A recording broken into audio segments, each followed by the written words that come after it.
जय हिंद। गांधीनगर सहकारी गृह निर्माण संस्था से जुड़े नागरिकों ने रूपारेल बिल्डर के पक्ष में किया मतदान। कांदिवली पश्चिम के गांधीनगर स्लम का विकास कार्य करने हेतु जय हिंद गांधीनगर सहकारी गृह निर्माण संस्था से जुड़े नागरिकों ने श्याम सत्संग भवन में आयोजित मतदान कार्यक्रम में बड़ी संख्या में भाग लिया। जय हिंद गांधीनगर सहकारी गृह निर्माण संस्था से जुड़े नागरिकों ने रूपारेल बिल्डर के समर्थन में भारी संख्या मतदान किया।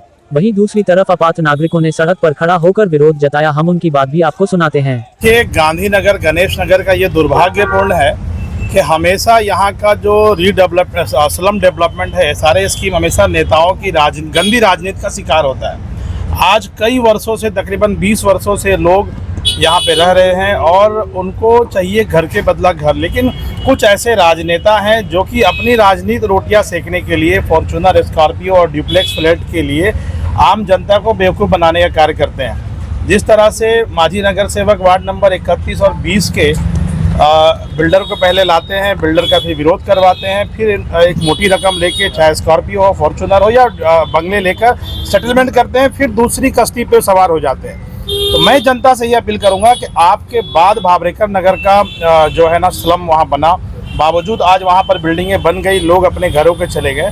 मैं किसी बिल्डर के सपोर्ट या विरोध की बात करने नहीं आया हूँ। मैं जनता से बस एक ही अपील करता हूँ कि जनता जागरूक रहे। जो भी बिल्डर पात्रता करके घर देता है, शिफ्टिंग करके देता है, आज जो हमारी लड़ाई थी, क्योंकि हम लोग भी बिल्डर के खिलाफ आज पिछले 10 वर्षों से लड़ रहे थे, लेकिन जब हमारी लड़ाई कोई फॉर्च्यूनर स्कॉर्पियो की नहीं थी कि हमें फॉर्च्यूनर चाहिए, स्कॉर्पियो चाहिए। हमारी लड़ाई थी कि जो टेक्निकल चीज़ें हैं सारे की, कि जो पात्रता होनी चाहिए, जो AGRC के ऑर्डर था कि भैया पात्रता होना चाहिए। हमारे जो आमदार हैं यहाँ के स्थानीय आमदार, उन्होंने भी हमेशा जनता को बेवकूफ़ बनाने का कार्य किया है, क्योंकि इससे पहले जब हम उनके पास जाते थे तो कोई उनके पास शब्द नहीं होता था। आज अगर ये स्कीम लटका है या लोग परेशान हैं तो इसके जिम्मेदार कहीं ना कहीं सत्ता पक्ष के लोग हैं, जो हमेशा जनता का इलेक्शन के वक्त दुरुपयोग करते हैं और एक लेटर देकर जनता को बेवकूफ़ बनाने का कार्य करते हैं। और आज मेरी एक ही लोगों से अपील है कि अपने घरों का जो है पात्रता निश्चित कराएं, ताकि आपको घर के बदला घर मिल सके। सर, आज के इस मुहिम में आप भी शामिल हैं क्या? देखिए, मैं जनता के साथ हूँ, मैं किसी डेवलपर या किसी नेता की इसमें नहीं हूँ। मेरा एक ही सोचना है कि आम जनता को घर मिले। जैसे कि सिद्धि विनायक में मैं आज पिछले 10 वर्षों से हमारा ये था कि वहाँ पात्रता हो, आज वहाँ पर 75% पात्रता हो गई। मैं खुद उसमें पात्रता हुआ, मेरे साथ जितने लोग थे देखिए, मैं फिर से बता रहा हूँ कि मेरी लड़ाई या हमारे साथियों की लड़ाई किसी लालच में नहीं थी। आज चाहे कमरू भाई हो, चाहे वो कामता पाल हो, जाकिर भाई हो, या हमारे फारूक भाई हैं, ये सबकी जो लड़ाई थी एक ही थी कि घर जनता को घर के बदला घर मिले, और वो दिख रहा होते वो दिख रहा है। सर, आज के विरोध में जो विरोधी लोग थे, क्या उनका घर पात्र हुआ है? देखिए, अब जिनका पात्रता हुआ है एज पर द सारे रूल्स, वो अंदर जा गए हैं, वोटिंग करने गए हैं, वोटिंग दे रहे हैं, वोट का अधिकार है, और यही SRA का आदेश था कि आप अंदर जाएं, आप AGM लगाएं, वोटिंग करें और बिल्डर को नियुक्त करें। आप जिसको बिल्डर को नियुक्त करना चाहते उसको नियुक्त करें, चाहे वो श्रेया बिल्डर हो, चाहे कोणार्क हो, चाहे रूपारेल हो, जिसको आपको अच्छा लगे। ये लोकतांत्रिक प्रक्रिया है, जिसको SRA ने, हाई कोर्ट ने लिख के दिया था कि आप AGRC ने लिख के दिया था कि इसमें पात्रता निश्चित हो। और आज तकरीबन 900 लोग पात्र हुए हैं, 250 लोग प्रोसेस में हैं, 50 लोग डॉक्यूमेंट्स का अभाव से वो पेपर नहीं जमा किए, और 250 लोग हमारे आमदार साहब ने जो है ना लेटर डाल के लेकिन डॉक्यूमेंट नहीं डाले हैं। अब एक विधायक के लेटर से अगर पात्रता होता तो मैं माननीय अबू आसिम आजमी से रिक्वेस्ट करता कि आप भी लेटर दे दीजिए, वो तो लेटर का अंबार लगा दे मेरे बोलने पे। लेकिन पात्रता एक प्रक्रिया है, डॉक्यूमेंट्स की प्रक्रिया है, उससे आपको चलना पड़ेगा। और ये लड़ाई बिल्डर की लड़ाई नहीं है, ये लड़ाई अपने घरों की लड़ाई है। इसमें राजनीति बिल्कुल नहीं करनी चाहिए।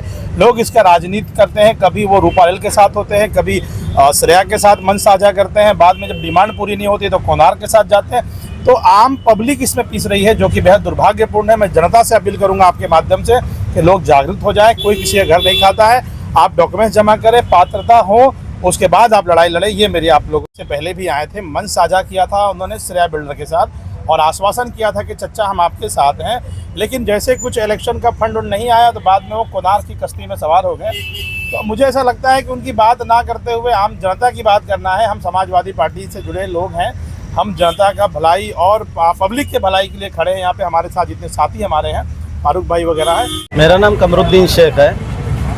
यहाँ पे जो भी आज कुछ हुआ है, ये उससे भी पहले भी बहुत कुछ हो चुका है, और मेरा एकदम सिंपल बात है कि जब जब राजनीति होगी तब तक जनता का कभी विकास नहीं हो सकता है। और अक्सर मैंने देखा आज 10 साल हमारे गांधीनगर में, जय हिंद में, चाहे श्री सिद्धि विनायक में हो या मैं खुद जनता कल्याणकारी है कई मेरी सोसाइटी है, तो वहाँ पे आज तक हम लोगों ने 10 साल जो भी अंधकार में जिस तरीके से हम लोगों के साथ लोगों ने फ़ायदा उठाया और जिस तरीके से नेताओं ने हम लोगों का फ़ायदा उठा के सारे स्कीम को और उनका जहाँ तक होता है अपने हिसाब से बात करके और लोगों को आगे करते हैं और बाद में फिर सारे लोगों को पीछे करके खुद आके अपना सेटलमेंट कर लेते हैं। यही आज तक होता आया है और यही हमारे साथ भी हुआ है। लोगों ने सिर्फ फ़ायदा उठाया।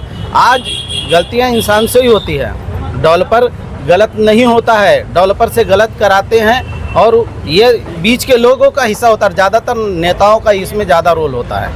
हम लोगों के साथ हुआ है, मेरे साथ खुद धोखा हुआ है। लोगों ने खाली इस्तेमाल किया और बाद में क्या किए, अब सेटलमेंट कर लिए। आज फिर भी देखो कुछ नहीं तो 1000 के आसपास पात्रता हुआ है, चाहे श्री सिद्धि विनायक में, जय हिंद में, हर जगह काम अच्छे से हो रहा है और लोग सिर्फ लोगों को गुमराह कर रहे हैं। आज उनका अगर काम सही हो जाएगा या उनकी मांग पूरी हो जाएगी तो कोई नेता कभी भी पीछे से नहीं आने वाला है, अपना आगे लिए और चले गए। यही आज तक होता आया। ज़्यादा बोलने से ये है कि आज अगर विकास, हमको क्या चाहिए, हमको घर के बदले घर चाहिए और हमको घर के बदले अगर घर मिल रहा है तो बीच में दूसरा उसका फ़ायदा क्यों उठाए।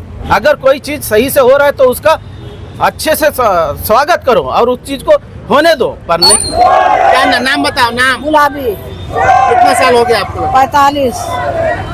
तो अभी आपको घर मिल रहा है कि नहीं मिल रहा है? नहीं मिल रहा है। क्या बोल रहा है बिल्डर? अभी हम लोग पेपर जमा कर दिया, बोला कि बन जाएगा तो मिलेगा। रजिया शेख। कितने साल हो गए आपको? 25 साल हो गया आके हमारे घर है, 25 साल से रह रहे हैं। घर देने का जिम्मेवारी नहीं रह रहे, बोल रहे एग्रीमेंट करो कि हम अपना घर तुमको दे रहे हैं, तो क्यों एग्रीमेंट करेंगे हम लोग?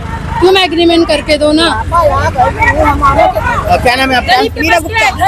कितने साल हो गए? 35 साल। 35 साल। घर मिल रहा है आपको? नहीं। क्या बोल रहे हैं? नहीं बोलता नहीं, अभी टूटेगा।